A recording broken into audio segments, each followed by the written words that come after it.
ஃபிளிக்ஸ்பஸ் த rising star. நம்ம எந்த ஒரு இண்டஸ்ட்ரியை எடுத்துக்கிட்டாலுமே நமக்கு அதுல பொதுவா ஞாபகம் இருக்க பேர்கள் அப்படின்றது கொஞ்சமா தான் இருக்கும்.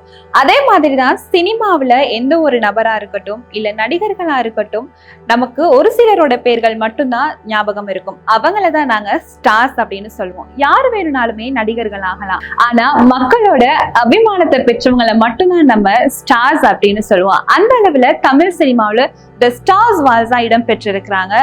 எம்ஜிஆர், சிவாஜி, கமல், ரஜினி, விஜய், அஜித், சிம்பு, தனுஷ் அப்படின்னு சொல்லக்கூடிய இவங்க அவ்வளவு பேருமே நாங்க வந்துட்டு ஸ்டார்ஸ் அப்படின்னு தான் சொல்றோம். இப்போ இருக்க ஜெனரேஷன்ல எஸ்கேவா இருக்கட்டும், அதே மாதிரி தான் விஜய் சேதுபதி, இவங்க எல்லாருமே மக்களோட அபிமானத்தை பெற்று இப்போ ஸ்டார்ஸா தான் இருக்கிறாங்க. அடுத்த ஜெனரேஷன்ல யாரு அப்படின்னு பார்க்கும்போதுதான் நம்ம கண் முன்னாடி வராங்க Kavin, Manikandan, the future star Waals.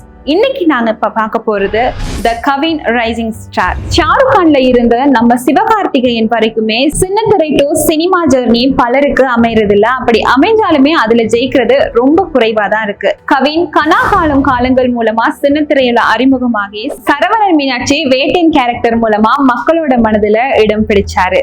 நட்புனா என்னன்னு தெரியுமா அப்படின்ற அவரோட முதல் படமே தோல்வி. உலக நாயகன் கமலஹாசன் தொகுத்து வழங்கிய பிக் பாஸ் ஷோ மூலமா அதிக அளவான ரசிகர்களை தன்னகத்தை பெற்றாரு கவின். அப்புறம் டாடாவோட சக்சஸ் நம்ம எல்லாருக்குமே தெரியும்.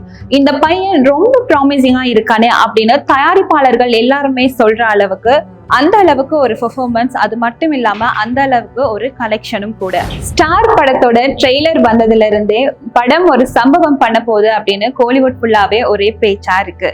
கவினோட அப்கமிங் ப்ராஜெக்ட் டான்ஸ் மாஸ்டர் சதீஷோட டிரெக்ஷன்ல கிஸ்மோ ஒரு படம் செம்மையா வந்திருக்கு அப்படின்னு சொல்லியிருக்காங்க. அதுக்கடுத்து நெல்சனோட டிரெக்ஷன்ல ரெடி பகர் அப்படின்ற ஒரு படமும், டிரெக்டர் வெற்றிமாறன் ப்ரொடக்ஷன்ல ஒரு படமும் வர இருக்கதா சொல்றாங்க. கவின் சாமிங்கா இருக்காரு, ரொம்ப புத்திசாலித்தனமா பேசுறாரு, பப்ளிக்ல சிம்பிளா மெயின்டைன் பண்றாரு. இதெல்லாம் பார்த்தா த ஸ்டார் இஸ் போர்ன். ஒரு ஸ்டார் எப்போ சூப்பர் ஸ்டார் ஆவாங்கன்னு தெரியுமா?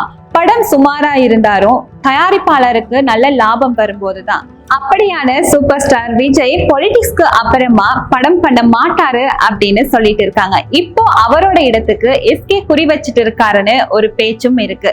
இதே மாதிரி எஸ்கேவோட இடத்துக்கு நம்மளோட கவின் வருவாரான்னு பார்க்கலாம்.